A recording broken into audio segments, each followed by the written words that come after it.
साधक भूल से अपने को तत्वज्ञ ना मान ले। इसीलिए यह पहचान बताई है कि अगर बुद्धि में समता नहीं आई तो समझ लेना चाहिए कि अभी तत्व ज्ञान नहीं हुआ है, सिर्फ वहम हुआ है। और बुद्धि की समता का स्वरूप है राग, द्वेष, हर्ष, शोक आदि ना होना। और तत्व प्राप्ति होने पर बुद्धि में निरंतर समता रहती है और इस समता से बुद्धि का कभी व्युत्थान या फिर वियोग नहीं होता। और जिनकी बुद्धि समता में स्थित है उनमें राग द्वेष नहीं रहते, उनकी ये समबुद्धि हमेशा अटल बनी रहती है कि सब कुछ एक परमात्मा ही है। जब एक परमात्म तत्व के सिवाय दूसरा कुछ है ही नहीं तो फिर कौन द्वेष करे और किससे करे।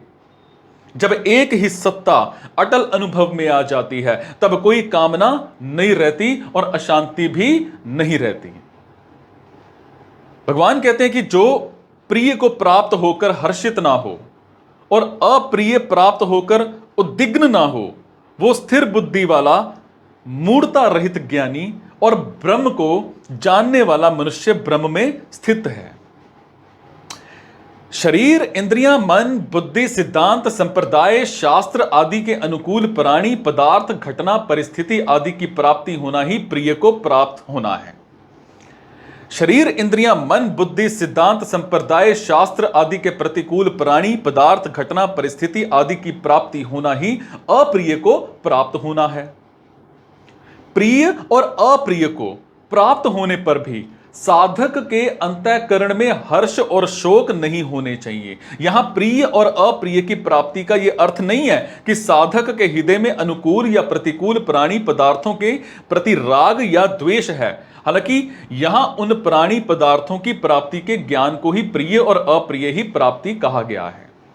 अब प्रिय या अप्रिय की प्राप्ति या फिर अप्रिय का ज्ञान होने में कोई राग द्वेष नहीं है, कोई दोष नहीं है। और अंतःकरण में उनकी प्राप्ति या फिर अप्राप्ति का असर पड़ना मतलब हर्ष, शोक आदि के विकार होना ही दोष है।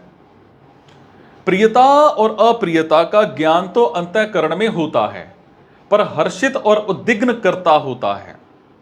अहंकार से मोहित अंतःकरण वाला पुरुष प्रकृति के कारणों द्वारा होने वाली क्रियाओं को लेकर मैं करता हूं ऐसे मान लेता है और हर्षित और उद्विग्न होता रहता है। परंतु जिसका मोह दूर हो गया है, जो तत्ववेत्ता हो गया है, वो गुण ही गुणों में बरत रहे हैं और ऐसा जानकर अपने में स्वरूप में वास्तविक अकर्तृत्व का अनुभव करता है।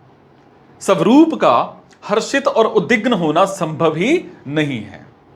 स्वरूप का ज्ञान खुद के द्वारा ही खुद को होता है और इसमें ज्ञाता और ज्ञेय का भाव नहीं रहता और यह ज्ञान करण निरपेक्ष होता है। मतलब इसमें शरीर, इंद्रियां, मन, बुद्धि आदि किसी कारण की अपेक्षा नहीं होती और कारणों से होने वाला ज्ञान स्थिर और संदेह रहित नहीं होता, इसीलिए वो अल्प ज्ञान है। परंतु खुद स्वयं अपने होने पर या फिर ज्ञान खुद को ही होने से उसमें कभी परिवर्तन या संदेह नहीं होता। और जिस महापुरुष को ऐसे करण निरपेक्ष ज्ञान का अनुभव हो गया है उसकी कही जाने वाली बुद्धि में यह ज्ञान इतनी दृढ़ता से उतर आता है कि उसमें कभी विकल्प, संदेह, विपरीत भावना, असंभावना आदि होती ही नहीं। इसलिए उसे स्थिर बुद्धि कहा गया है।